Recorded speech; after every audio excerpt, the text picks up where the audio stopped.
일단 여러분들이 지금 1월 달부터 공부했던 분들 같은 경우에는 거의 이제 복습까지 했다고 하면 적게 보면 3번, 많이 보면 5번 정도 특수교육학 내용을 봤을 겁니다. 자, 그러면 더 해야 될 게 뭐냐면 이제부터는 특수교육학도 특수교육학이지만 더 봐야 될 거 장특법이라든지 교육과정이라든지 더 보셔야 됩니다. 특히 초등 같은 경우에는 초과정 내용을 당연히 보셔야 되고요. 중등 같은 경우에는 특수교육, 교육과정, 특히 요즘에 강조되는 선택 중심 교육과정과 뭐 따지고 본다고 하면 선택 과목도 여러분들이 살펴봐야 될 내용 중에 하나겠죠. 그래서 이제부터는 뭘 해야 되냐면 당연히 특수교육학만 치중하지 말고 다른 과목들도 적정한 수준에서 비율을 높여가지고 여러분들이 공부를 하셔야 됩니다. 뭐 교육학도 그렇고 초과정도 그렇고. 그래서 이제는 특수교육과 이외에 다른 것도 좀 봐야 되고요. 그러기 위해서는 먼저 해야 될 전제가 하나가 있어요. 뭐를 해야 되느냐? 일단은 우리 시험 같은 경우 1, 2, 3, 4, 5, 6, 7, 8, 9, 10, 11 이렇게 보죠. 그리고 보통 초등은 11월 초에 시험을 보고 중등은 12월 중에 이제 시험을 보잖아요. 그렇게 봤을 때 지금 1월부터 공부를 했다고 하면 벌써 6월이면 반 언저리 왔습니다. 그렇죠? 반 언저리 왔기 때문인지 해야 될 게 뭐가 있냐면 이제 1월부터 6월까지 공부했다고 하면 어느 정도 본인이 특수교육과 관련된 내용을 바운더리는 확인을 해야 돼요. 즉 내가 이거 가지고 시험을 치겠다는 어느 정도의 카테고리와 바운더리는 만들어 놔야 된답니다. 그렇게 해야 돼요. 왜냐? 이거 가면 갈수록 이제 시간이 없고요. 그렇게 되면 여러분들은 이게 새로운 내용이니까 붙이고 새로운 내용 붙이고 이렇게 되죠. 그러면 어차피 다 못 외웁니다. 그러면 언제 이걸 파악을 해야 되느냐? 6월쯤 해가지고 내가 기출문제 다 봤잖아. 기출문제 다 보면 이건 내가 외워야 될 거고 이걸 못 외우겠다는 게 어느 정도 서야 돼요. 그 서는 기준은 기출에 근거해서 제가 수업 때도 얘기하잖아. 이거는 무조건 나올 거라고 봐야 되고 이거는 나을 가능성이 있으니까 확인해 봐야 되고 이거는 7, 8월 달에 제가 강조를 할 거고 이렇게 다 얘기한 것들 있잖아. 그런 얘기한 것 중에서 본인의 깜냥에 맞춰가지고 어느 정도 본인이 가져갈 거와 이제는 버려야 될 것을 판단을 하셔야 됩니다. 그렇게 해야 6월 안에 뭘 할 수 있냐면 여러분들이 정리하고 있는 서브노트나 단권화 자료를 만들 수가 있습니다. 그리고 그때부터는 뭐 해야 되느냐? 새로운 내용 추가하기보다는 있던 내용을 무한 반복해야 돼요. 그리고 웬만한 시험에서 늘 얘기하는 게 기출 문제 보는 거 그리고 회독수를 많이 보는 걸 늘 강조를 하거든요. 근데 회독수를 많이 보기 위해서는 줄글로 된 거는 절대 이거 많이 못 봅니다. 그래서 보통 정리를 해라는 이유가 그런 이유고 그러면 정리한 내용 가지고 이제 남은 기간 동안에 뭘 해야 되냐? 정말로 토시 하나 안 틀리게 또는 효율적으로 정확하게 빠르게 인출하는 법들을 고민해야 되겠죠. 그래서 보통은 6월 전까지는 제가 내용 이해에 치중을 두라고 하고요. 7월부터는 암기하라고 이렇게 얘기를 합니다. 이 암기하는 의미가 어떤 의미냐면 내가 외울 거 정해놓고 그거를 여러 번 반복하라는 의미입니다.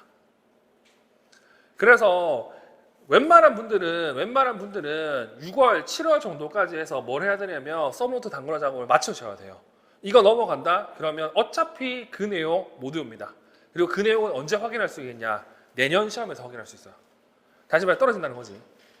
그렇기 때문에 본인이 생각하고 있는 서브노트 단권화 작업의 데드라인을 이제 여러분들 결정하셔야 됩니다. 그래놓고 뭐 해야 된다고? 이제 열심히 외울 준비를 해야 되는 거지. 그리고 사람인지라 여러분들이 아무리 많이 봤다고 하더라도요. 디테일하게 본다고 하면 기억 잘 안 나요. 그래서 여러 번 보는 게 제일 중요합니다. 아무리 똥멍청이 하더라도 한 번, 10번, 100번, 1000번 보면 눈 감고도 얘기를 하고요. 그리고 이게 소위 말하는 사람이 몰입 또는 몰두를 하면 무서운 게 뭐가 있냐면 이게 무의식적으로 있잖아요. 네, 내 머리를 감고 있어요. 즉 꿈에서도 이 얘기를 해요. 대부분 합격한 사람들은 다 그 말을 하던데 꿈에서 장특법 외우고 있었다고. 그렇게 된다면 합격합니다. 모든 걸 다 시험에 맞추고 있다는 뜻이니까. 그래서 지금부터 늘 얘기하지만 딴짓하는 사람들 많이 생겨요. 6월 정도 되면 날씨도 좋거든. 그리고 놀러 간다 생각한단 말이야. 특히 이제 뭐 한창 젊으신 분들, 혈기 넘치는 분들은 여자친구, 남자친구 만나가지고 놀러 갈 생각을 하는데 그렇게 하면 망합니다. 제발 딴 생각하지 말고 올해 목표는 뭐다? 시험 합격하는 걸 생각하시고 공부에 임해주시면 됩니다. 연애 내년에 해도 되고 안 해도 상관없어. 근데 떨어지면 그럴 기회도 없어져요. 무슨 말인지 아시겠죠? 그러니까 제발 올해는 합격에 포인트를 두고 좀 본인의 생활을 좀 맞추시길 바라고요.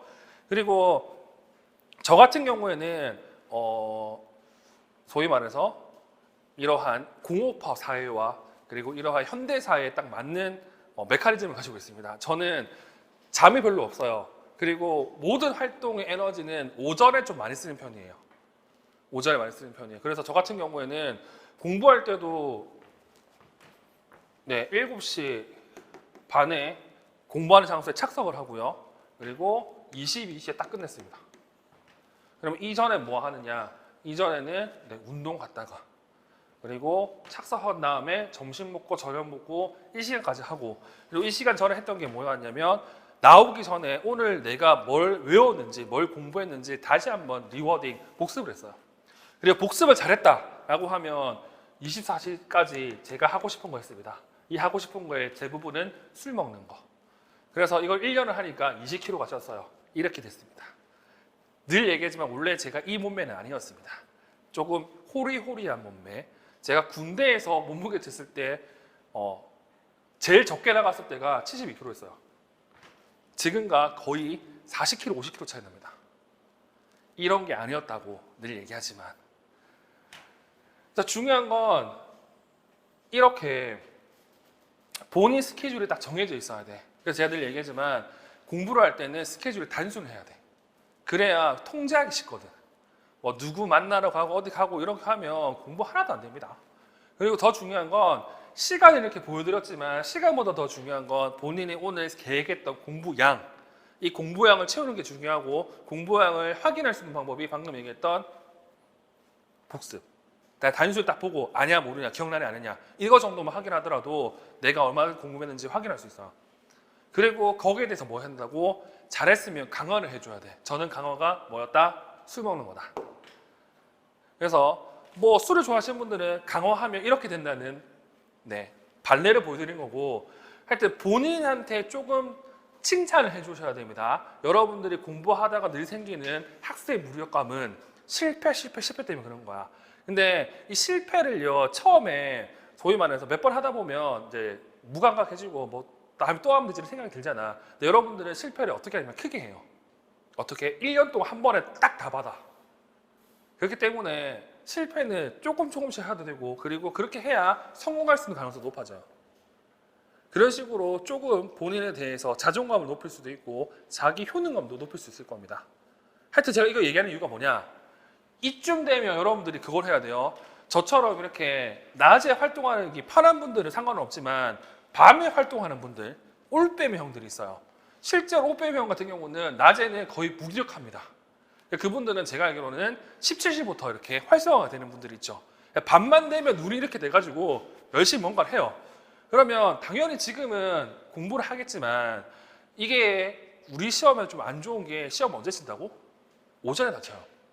그래서 이때부터는 뭐 해야 되냐면 생활 패턴을 좀 바꿀 필요가 있어요. 어쩔 수 없이. 제가 봤던 사람들 중에서 그런 사람도 있었어요. 사수오수인데 왜 사수오수를 하냐면 이분의 공부 스타일이 새벽에 어떤 새벽에 새벽 3, 4시, 5시 이렇게 하고 잠을 8시에 자는 사람이 있었어. 그러면 시험 치는 날은 어떻게 할 거야? 무조건 밤새고 가야 되거든요. 그러면 컨디션이 제대로 나오겠습니까? 못 나오지. 그러니까 본인의 컨디션이나 생활 패턴도 이제는 슬슬 변경시킬 필요가 있습니다. 그리고 제가 하지 말라는 거 늘 하는 분들이 있는데 이때 되면 이제 소위 말해서 쫄려요. 많이 쫄려요. 와, 좀 시험 치는데. 그래서 지금 예를 들어서 잠을 12시 잔다. 그럼 이때 되면 이제 2시, 3시 이렇게 점점 늦게 자기 시작합니다. 이렇게 하면 망합니다. 왜 망하냐? 이게 끝까지 못 가거든. 그러니까 분명히 퍼져요. 그러니까 중요한 건 내가 가지고 있는 시간을 효율적으로 사용하는 게 중요합니다.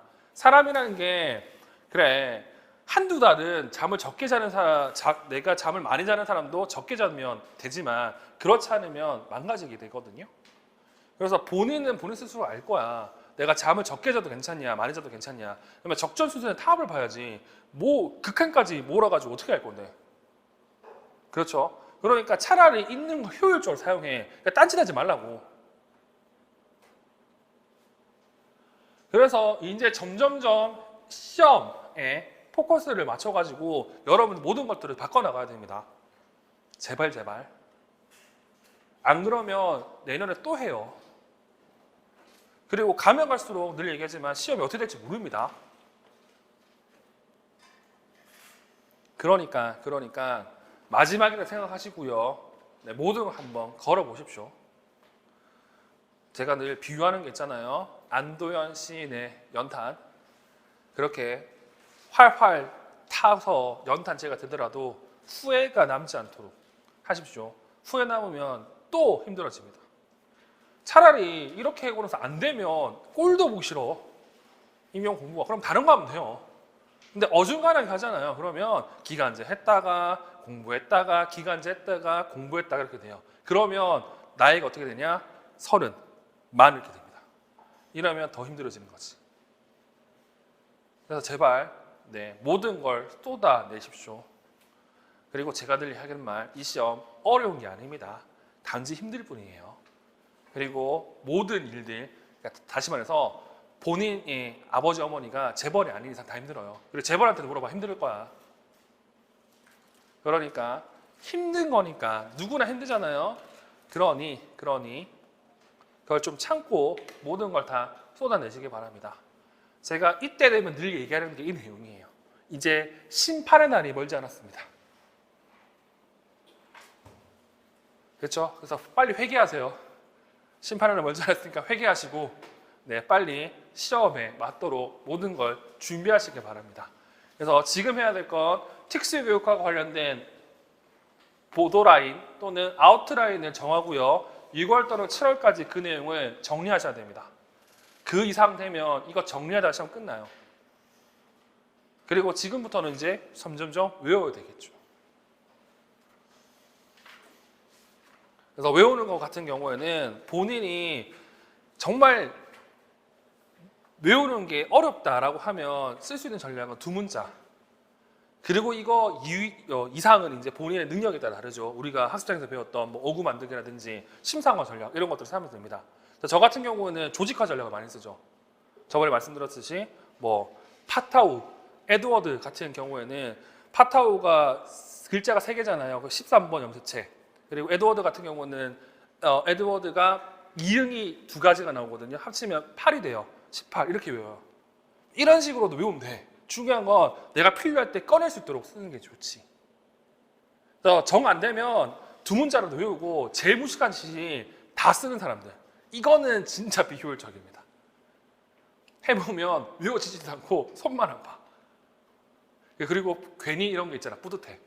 그거 쓴 거 보면. 근데 중요한 건 내게 아니거든 이게. 그러니까 그러한 학습 전략 같은 거 이용해가지고 정말 효율적으로 좀 공부했으면 좋겠습니다.